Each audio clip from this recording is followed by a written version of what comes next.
Minoan Crete, a Mediterranean island that was once a flourishing Bronze Age civilization lasting from 3000 BCE to 1100 BCE, and now an archaeological site.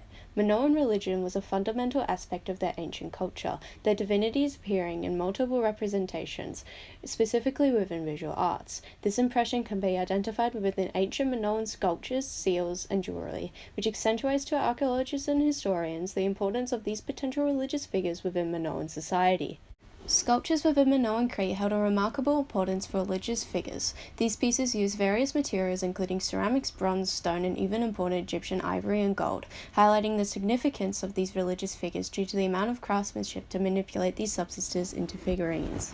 This can be identified within the primary archaeological source of Palacastro Chorus, or the Chorus, originally found smashed pieces within the modern-day town of Palacastro, which is depicted here very poorly. This archaeological discovery is a possible representation of the idealized youthful elite males, or a young god associated with agriculture, who died in the winter and was reborn in spring each year, perhaps associated with the constellation of Orion.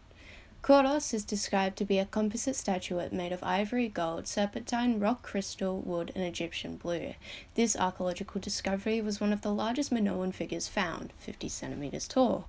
Although this source lacks valuable contextual information which can be used to discover its authentic use, the imported materials and the purposeful destruction of the statue concluded to archaeologists and historians that it was an extremely valuable and prestigious object, reflecting its cultic significance to the inhabitants of Palacastro. This is due to the effort it would take to obtain Egyptian blue, ivory, and gold from Egypt to the Minoan civilization.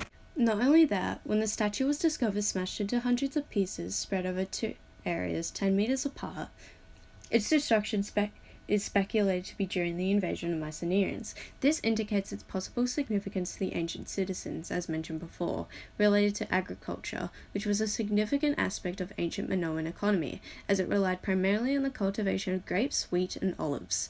Therefore, Palacastro Kouros sculpture is evidence of how Minoan religion depended on craftsmen and importing goods from trade partners to present the importance of godly figures. Minoan Crete utilized seals, which were materials cut from stone, ivory, etc., to press personal designs into soft clay or wax. These impressions were employed as signatures on documents and to seal pots and other containers as a way to guarantee or label their contents. Seals held religious value. Some were carved to present divinities, as displayed within the secondary artistic source 2 in the ancient seal Mistress of Animals, discovered by Sir Arthur Evans. We hate him.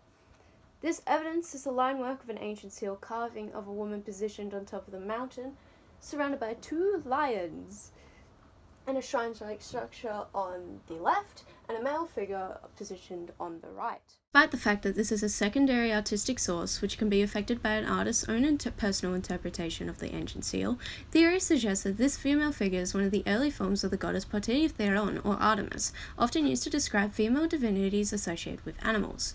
Researchers can determine this figure as a goddess due to her positioning on the seal. This positioning displays her in the foreground of the seal and physically higher than all the subjects around her, exemplifying the importance of the mistress of animals to Minoan society.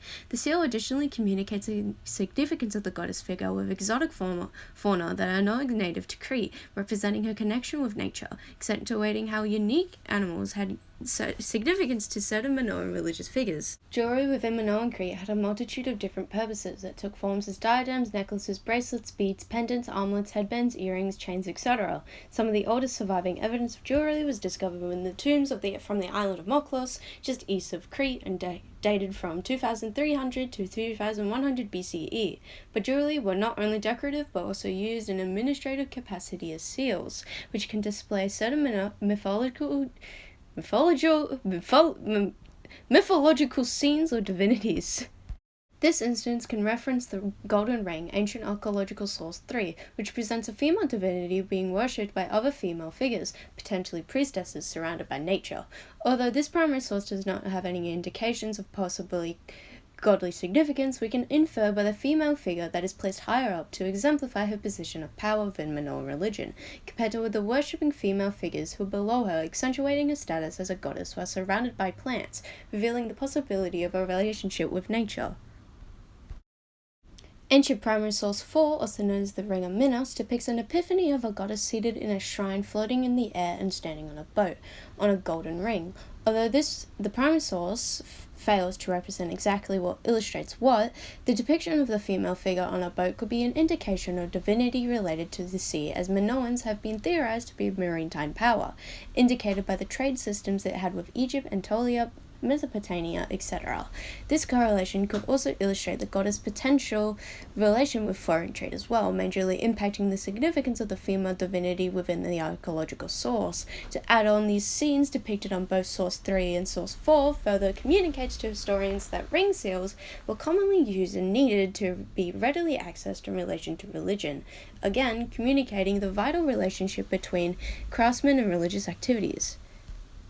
Therefore, the divinities related to Minoan civilization were a significant aspect of their society, as many godly figures were precursors to the classical Greek mythology period, presented within Source 2 of the possible depiction of Artemis. Evidence also reveals that although limited in proper literary sources, we can infer that many divinities are associated with nature and agricultural harvests, as indicated within the ancient sources 1, 2, and 3, signifying the importance of the environment around them by utilizing religious figures. Historians can also extract the reliance religion had with craftsmanship and trade within Minoan culture, presented with all sources depicted, indicating their dependency on enhancing the significance of religion to Minoan citizens.